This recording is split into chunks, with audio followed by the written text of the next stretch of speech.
season has shown that he deserves to play. So expect both of them to play. We have confidence in both of them. I think that's significant that we have two guys that we feel confident playing in a game. This is something that's a little uncharted territory for me, but you just go on what you see every day in practice. And I think that Kyle's consistency the last couple of weeks has allowed him to be the starter. He deserves that.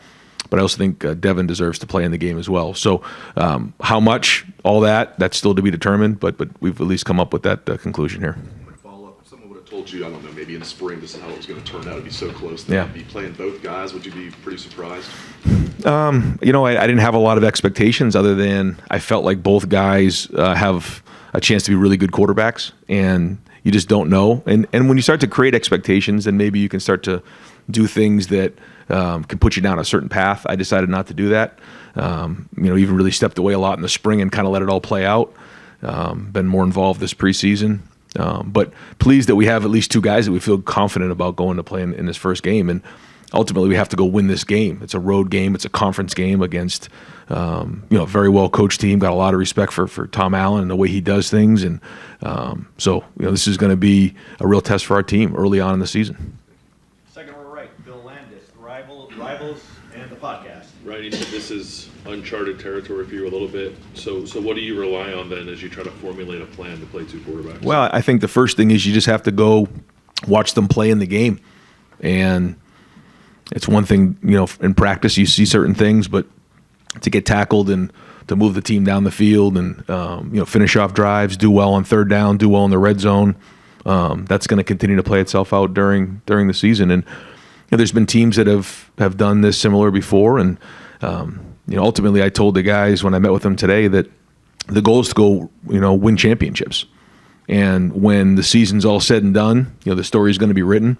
What we can do is ride the roller coaster every drive, every game. They both need each other right now, and I think that's great. They make each other better. I think the competition has made them better, and it's been back and forth. And so we'll kind of go into the game, each game with a plan, and then evaluate it after that. I think that's all we can do. The idea of not riding the roller coaster, can that apply to the coaches as well? When you have two that can play, weighing like, oh, this doesn't look that good. Should I put the other guy in now? Like, how do you think that might go? Well, I told both of those guys this isn't going to be a situation where, they need to be worried about getting quote unquote benched, being in the game. That's not the case. They have to go play through, some of that stuff. CJ kind of went through it his first couple games, and when he was here as a sophomore, and you just don't know how it is going to play out. But all we can do is just do the best we can right now. Go win the first game is the goal, and how that looks. I don't know exactly how it's going to be. And then a week from now, we're in a different place. We have more to go on, a bigger sample size of in game, and we go from there. I just don't have a crystal ball on this, and I'm not sure how it is going to shake out. But I think what we're doing is fair based on what we've seen this preseason. Right behind him, Tony Gervin, Buckeye Hubble. Right, quarterback position being different than any other position in terms of the transfer portal and things like that. Last week you said the winner, the tiebreaker, would be the guy that responds when his back is up against the wall. Kyle McCord being pushed by a younger guy at quarterback. If you get pushed by that younger guy and he goes past you, that's something significant. So to see him respond these last 2 weeks with that kind of pressure, what are your thoughts about that? Well, I'm pleased with that. I think that is exactly how things shook out a little bit this preseason. I think that Devin made a real strong push about 10 days ago, 2 weeks ago, and then Kyle responded with some really consistent play. And that was a good response. And that was, very encouraging. Now it's time to go play in games, though. And, we certainly have seen enough in practice to believe that both guys can perform in a game. And now it's time to go put it on the field. And when you're in the game, you really get an idea of what is going on. In practice, you have controlled settings and you try to make them as game-like as possible. But again, now time to go play. Right next door, Rob Olive, Columbus Dispatch. You're part of a big coaching network. Have you talked to anybody about how this has worked? Have you been part of it? I don't know if Chip's been part of it or not. You plan to do that, just kind of pick the brain of somebody who's been through it? I talked over years with different coaches, just because quarterback play is something that obviously I've been a part of my whole life, and you talk to different people about that, and the theory of if you don't have a starting quarterback, you don't have a quarterback. I mean, that wasn't the case for Alabama when they had Tua and Jalen and Mac Jones. Ohio State attracts some of the best players in the country, and it all worked out great for them. That's one example. You think about the year when the national championship was won here most recently, they had 3 guys who played. You try to do the best you can. A good problem to have is when you have multiple guys you feel good about putting in the game. And I think the more we play in these games, the more we're going to see the strengths come through. And we'll just, on a weekly basis, try to do the best we can, put a game plan together that gives our team the best chance to win. And again, I see our receivers getting in rhythm. I see the offensive line getting in rhythm with both guys. If I didn't feel that, then I would step in. I think both guys have won the team, and I think they feel confident with them being in the game on Saturday. You kind of comment on this. Is it fair, though, to say that in a perfect world, you'd have that one guy that would step forward? Just from a comfort level, maybe even as a coach? I don't know. I mean, we'll see where we're at this point next week, but and that's the way it's been in the past. But that doesn't necessarily mean that has to be the way moving forward. And these things usually have a way of working themselves out. But, again, I think the best thing to do is to let them go play in a game and come back for air over the weekend. Fourth row right, Spencer Holbrook, Letterman Road. Ryan, when you say that you want to play both, how do you try to navigate that going into game planning and letting Kyle get into a rhythm, but also making sure that you're going to get Devin in there, not interrupting Kyle's rhythm and allowing him to get into the flow of the game? Yeah, I think that's probably the biggest challenge, right? What you just mentioned, but we have to go play, and it isn't just about that drive. It isn't about anything else other than winning the game. And they're going to go get the plays. They're going to have the same game plan, and they're just going to go put it on the field and go win the game. And I mean, certainly that part of it, I think, is a feel, is what's going on in the game. But both of them are going to have to be locked in on that and go from there. Right behind him, Cameron T. Robinson, Athletic. Real quick to clarify that, is for Kyle and Devin, is it, like you said, is it a feel on how they played, or are you talking about like split reps, or how do you? We'll see how the week goes. Yeah, we'll kind of see how the preparation is, and then kind of decide from there. What did Kyle do, like especially in the last week, that made you think like, okay, he's the guy who's going to start? Again, the consistency. Yeah, he's been accurate in the passing game. He's done a good job with his reads, taking care of the football, and that's important with the surrounding cast that we have on offense, is to make the routine plays routinely and take care of the football, and ultimately lead the team down the field to score touchdowns, and he's done that. So that's why he's starting. Far right, Tom Sperry, WBNS 10 TV. Coach, no matter who it is, there'll be a rookie quarterback in there. What do you expect out of Indiana? And that's been a tough place to play over there. What do you think they try to do to disrupt the quarterback? Well, the first thing is they have a very different team than they did last year. They've added a lot of new pieces, a lot of talent coming in, different little change up on the staff. And, we've been in dogfights with them early in the season before, and they're very well coached. So, we have to do a great job of adjusting to, some of the changes that they've made on both sides of the ball.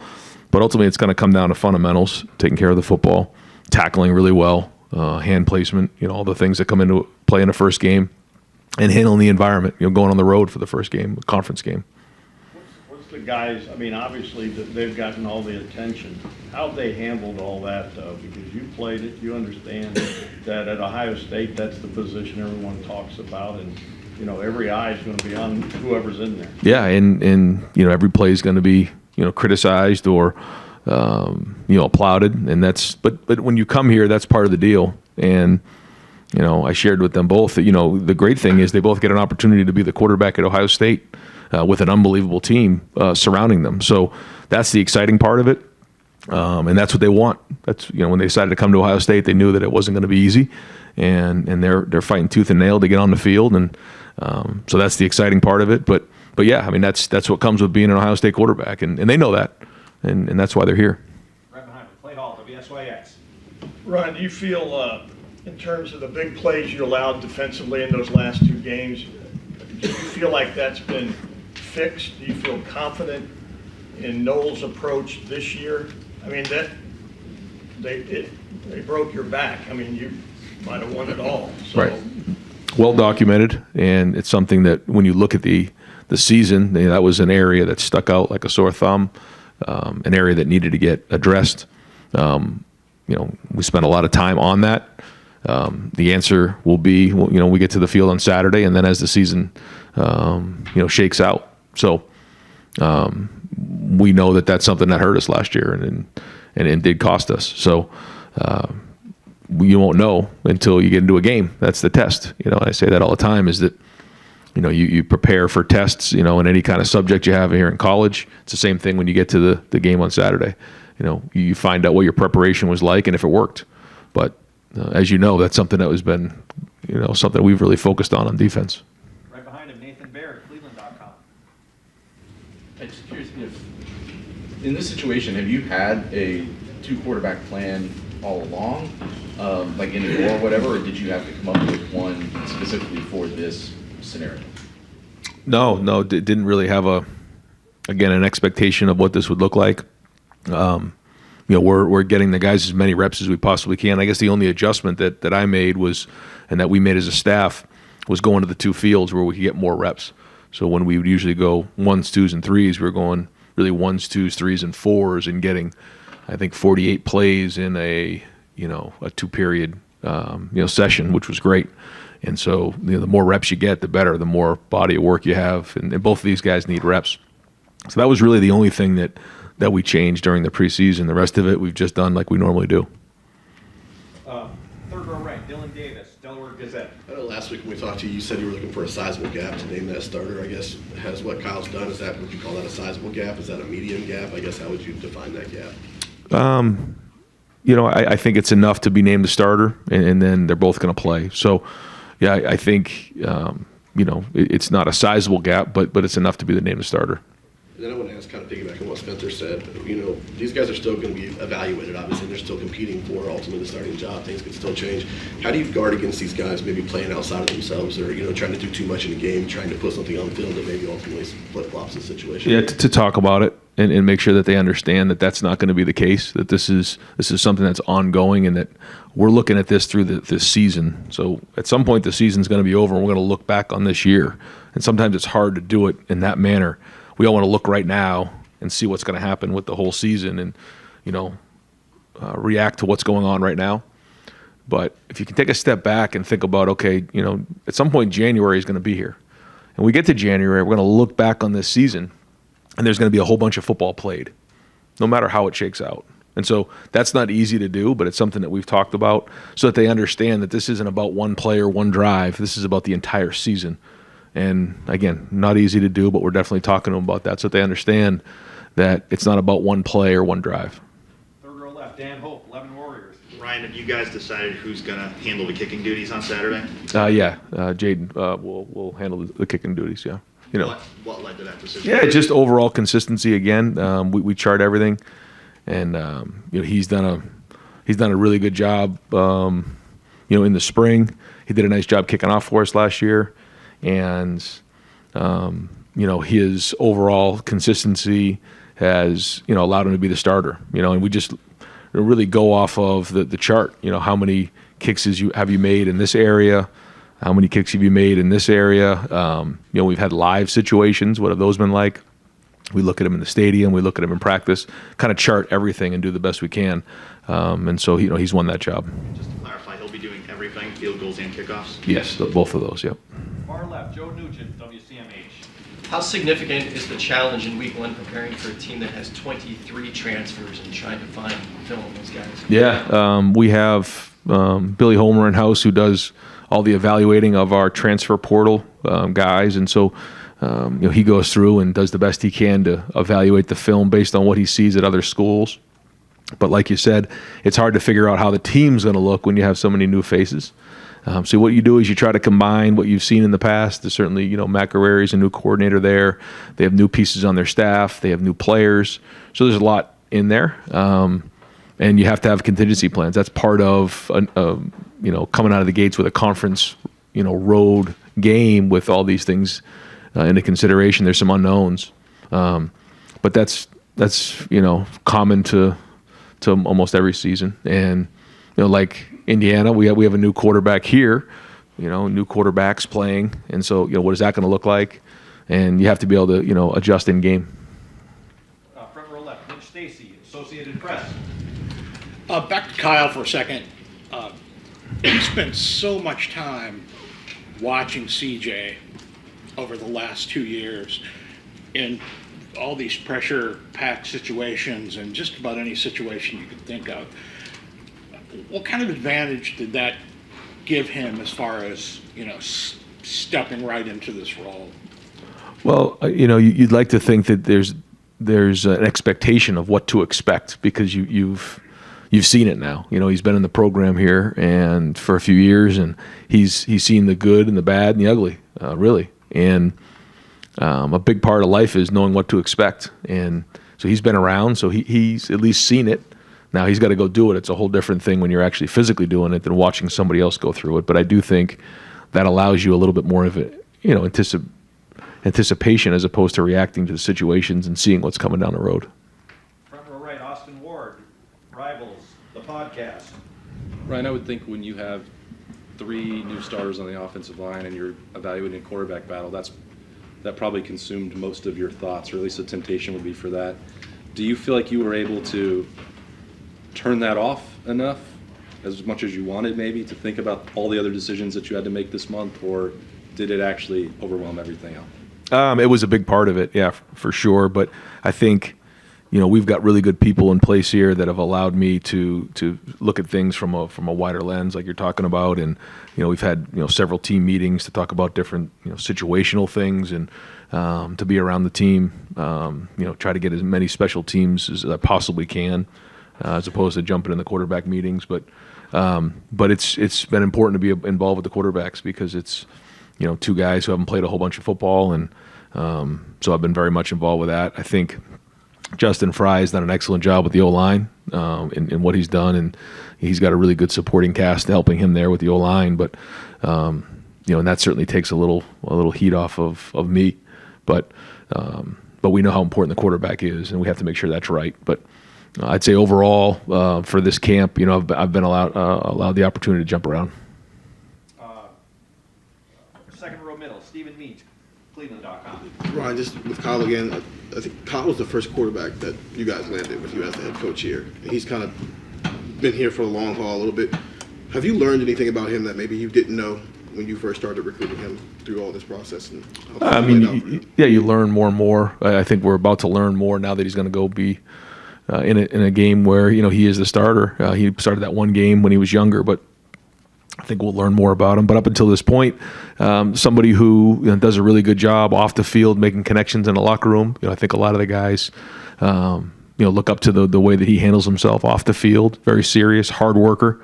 He's always in there watching film, and so now it's going to be exciting after all the work leading up to this to see him get on the field and play. Behind him, Pat Murphy, 24/7 Sports.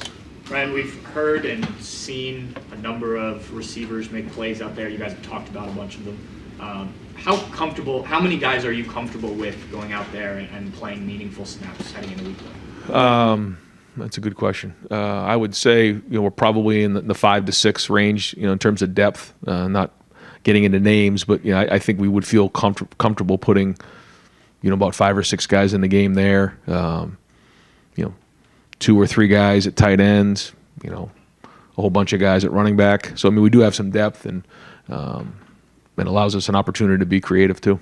How much does it help to have that group that you are confident in, veterans coming back with a new quarterback, regardless of it? It's critical. And, that's the thing that I've been trying to get with some of the wide receivers to make sure they understand is, when you have a guy who's doing it for the first time, you got to paint a really good picture.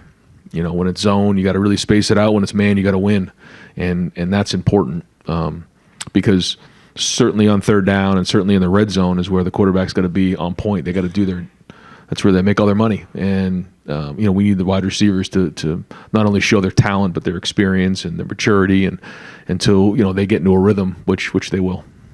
Front row, Joey Kaufman, Columbus Dispatch. Ryan, the new clock rules in college football are now in effect with the no stoppage, or clock not stopping after first down. What do you think of that rule? How do you see it as sort of affecting things for you guys this year? Yeah, I think we looked and did a quick study on the number of plays coming out of this weekend's game, and I think it was around 63, which is significant, I think. Yeah, so we'll see how after a whole bunch of games are played this weekend what that number is, but it is going to shorten the game a little bit. Do you see teams trying to use that against you? Or try to kind of ball control things? Teams have kind of done that in the past. Yeah, I think teams try to do that, but ultimately you have to do what you're going to do to get into a rhythm, and like you said, if you're up on a team and you can shorten the game, I think that makes a lot of sense. But there are times where we do play in games where that is the game plan, where teams want to slow us down and keep the offense off the field. But you also have to be getting first downs, and you have to run the football. So you want to get yourself into a rhythm on both sides of the ball without overdoing it. But yeah, it'll be interesting to see after this weekend what the numbers look like. Right next door, Tim May podcast. Let him in the room. Thank you, Jerry. Was there a point a week and a half, 2 weeks ago, where you pulled Kyle aside and you talked about having conversations with both of them, and just was there ever a moment where you say, hey, you're kind of blowing it here, kid? I mean, were there ever those kind of like face-to-face kind of moments where, and you saw him step up?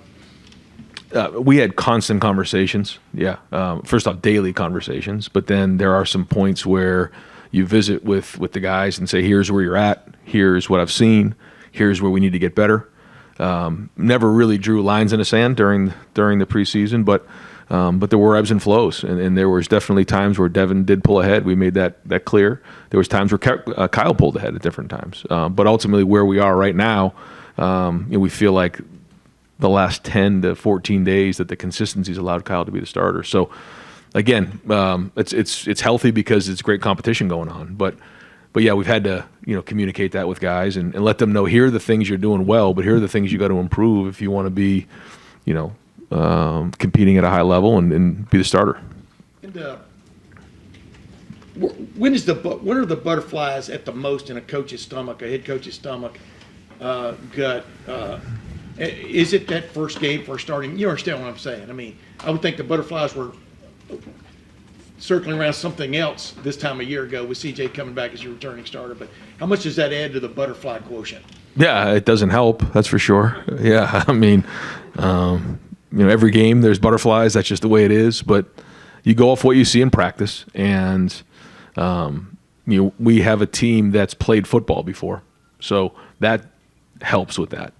When you have a bunch of guys like I was again thinking about where we were at 2 years ago when CJ went into that game against Minnesota. There was a ton of unknowns on defense, and you had a brand new quarterback. We talk about butterflies, a whole bunch of butterflies on that one.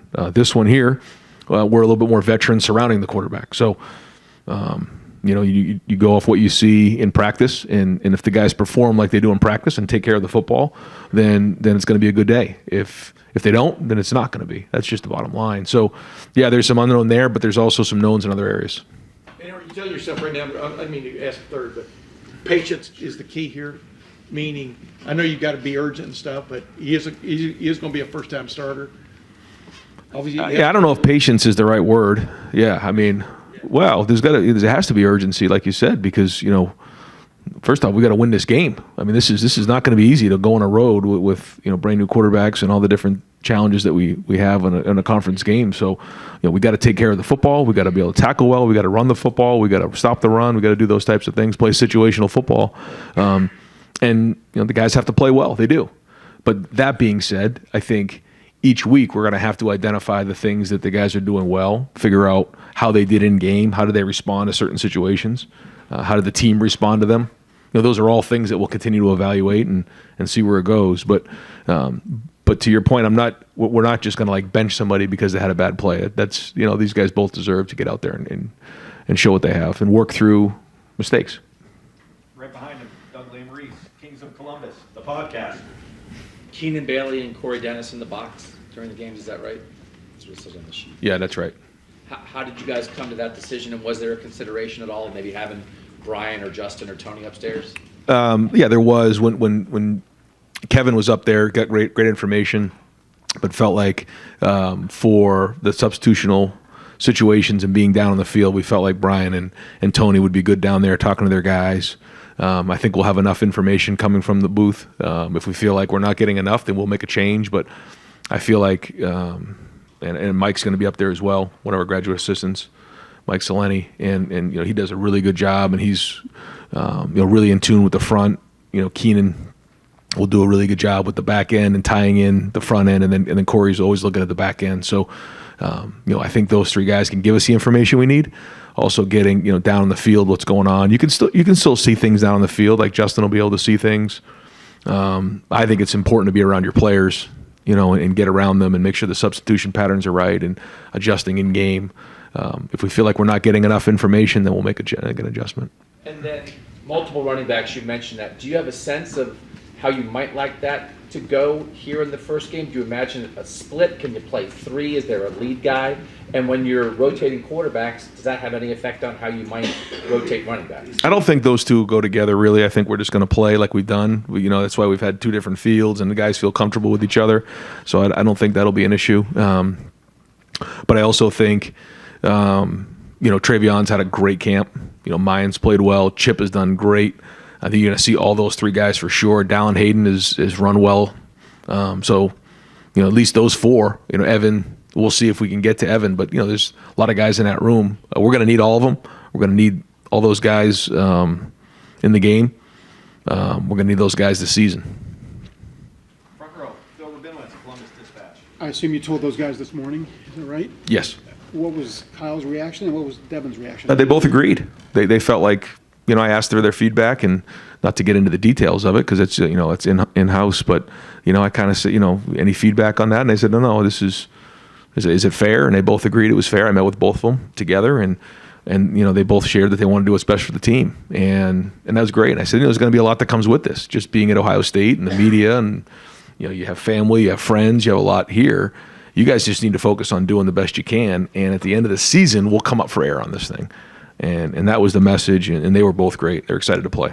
And you said that Devin will play. Does that mean he will play in the first half when the game, who knows how the game's going to play out, but are you going to make sure that he plays while the game is competitive? As I sit here right now, that's what I'd like to do. Yeah, I'd like to get him in the game and meaningful snaps and let him play. Now, we still got a Tuesday, Wednesday, Thursday practice here, and we'll keep tabs on how that goes. I assume that they'll continue to work the way they've worked and prepare the way they have done that, and run the plays that we're going to run in a game at a high level.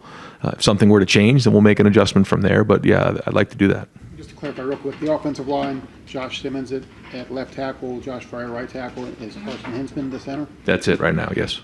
Second row left, Steve Hellwag at 24/7. I apologize, I didn't catch it. Is Hinsman the center, or what is the situation? He is. He hasn't played it down a college football to go shoved right in there as a redshirt freshman. Just your thought about him. Yeah, again, you trying to keep me up at night again, like the rest of these guys? Jeez. Yeah, but everyone who comes into the program, has to go through this, and there's going to be good plays, there's going to be bad, but you go off of what you see, and we believe that Carson can do it because we've seen it on the field. We also feel like, Vic's done a nice job as well, and if we need to put him in the game, we will. But Carson deserves the opportunity to play. He's practiced well, and there'll be butterflies early on. But once you get into the meat of it, you start to work through those things, and before you know it, you've got some games under your belt. True freshman, do you have a short list that we will definitely see on Saturday? It sounds like Carnell Tate could be at or near the top of that list. Just anybody that you're certain offense, defense, special teams is going to play. Probably forget some. I think you'll probably see Arvell on special teams. I think you'll see Malik playing in the secondary. Carnell, you'll see a wide receiver. I'm going to forget a couple guys, but those three jump out. And Luke, if you get a chance on the offensive line, perhaps? Yeah. Montgomery? Yes. Yeah. Luke will get in the game. Getting close to wrapping up, folks. We've got time for a few more right behind him. Jeff from Press Pros. Depth. Talked a lot about depth here and there. Yeah, you got a new center, you got a new quarterback, you got two quarterbacks you want to play. How do you feel about the depth and experience this year based off the last couple of years, and maybe those butterflies for some things, but overall fewer? every year you're going to have new faces in some of these spots. Some of them are guys who've been in the program. Some of them are transfers. But like you said, there's a lot coming back, and that does at least allow you the opportunity to know these guys have been in games before, and that takes a little of the unknown out of it. And that is important. It gives you confidence going into a game like this. Is the offensive line sort of with the 3 new starters, does that still feel, you used the word decent depth, I think, a week or so ago. Is that from a strength? Yeah, I think so. The good thing about Simmons is he's actually played in college games. Now, again, it's a little bit different. Josh has played in games, hasn't, and actually has played a significant amount of time. So that part's good. Carson hasn't, but it's time to get out there. And again, we have to go with what we see in practice every day. And if they continue to perform the way they've done in practice, we say you sink to the level of your training, then, they'll have an opportunity to grade out champions, and it'll be a good day for them. But it's time to get on the field and go see. All right, Adam King, WBNS. Obviously, going on the road in an opening game changes a lot of things. I think it's like the last 4 road games, Ohio State's trailed at the half when they opened. How do you not allow that to? How do you not allow that to impact the quarterback? In your mind, knowing that struggling on the road is a natural thing in this. Yeah, every play is going to matter even more. I think we talked about the plays. I think that is critical. But like you said, you can't panic when things aren't going well, but you also can't get out in front of yourselves when things are going well, or when things aren't going well. Then you can't panic. That's part of the game, and that's the thing about practice. When you have a good play or a bad play, it's on to the next one. Or now, when you're in a game, there's consequences or whatever for whatever you do, and that's going to be part of this, is understanding where you are in the game, managing games, not panicking, and but also again, like I said, you got to put there's a couple years ago we played Indiana, we were up by a bunch at halftime, and then they came all the way back and almost caught us at the end. Those are all the types of situations. But I think my first year here. It was really close at halftime. Up there on a Thursday night, there was a dogfight, and we know we're going to get their best shot early on, and they have some really good talent coming in. So we have to be prepared for whatever. I always say this at halftime: you're either it's either tied, you're winning, or you're losing. It's one of those 3 things, and you got to have a plan for all 3. You can't get in a situation where you get to halftime and you're like, okay, we're not winning. What do we do? Well, we know that's an option here, so we have to be able to talk about that ahead of time, and I'll do that this week. Got time for a couple more. Fourth row right, Andy Backstrom, Letterman Row. Ryan, you talked a lot about that Oregon game and how influential that's been for you looking back on CJ's time. That Minnesota game, is that right along with that in terms of what you learned from that experience, now having a new quarterback on the road in a Big Ten game? Yeah, you learn every year. But every team is different. Every scenario is different. But you try to do the best you can based on your experiences, and that game was a learning experience for sure. Deep left field, Jeremy Birmingham, Rivals. Ryan, can you talk a little bit about Malik Hartford and what it seems like this has been one of the revelations of the fall camp. This is where he's taken his game to. What has he done to put himself, not just in the conversation for playing time, but like a lot of playing time? How has he taken that leap from being a guy that in the recruiting world was a good player, but no one really saw this? No. We did in recruiting. That's why we recruited him here, and saw a guy who flashed on film and really was physical on film. I remember some of the highlights he had coming out of high school. Just a really fast, violent player. And then when he got here, you quickly learned that there was more to him than just that. Very mature approach. He sees it. He's got very good instincts. Put on a bunch of weight. We had a little friendly wager between Coach Knowles and I. I think he came in at 169, and I said by the time August camp hits, he's going to be over 190. Coach Knowles jumped on the bet, and I won. He came in at 192. So from January to August, he really got after it in the weight room, and he's going to deserve the opportunity to play. He's done everything he's been asked to do. He still is a freshman, so we'll be smart early on in this game, but really excited about his future. Where does he fit in that rotation at safety? Obviously, Lathan seems like he's pretty locked in. Sonny last week, he's the starter. Is it just a situational thing? Is it a guy that fits at any one of those spots? How do you see that working? Yeah, that's something that we spent a long time talking about this offseason is the right mix back there. The good news is that, they're a little bit interchangeable, but for a freshman, we tried to keep him, at one spot, and so he can learn it. Jihad and Proc, those guys can move a little bit more, but we have moved them around a little bit just to create depth. But for him, in particular, he'll mostly be at the adjuster. And final questions, fourth row left, Brendan Gulick, Buckeyes Now. Coach, I'm glad you brought up Minnesota, and I was thinking last year about Notre Dame. The idea of playing a really meaningful game to open the season. It's a conference game. Do you talk much about what you learned from having those situations with a team that a couple years ago I know you were concerned about coming off of COVID, how that lack of experience was a problem?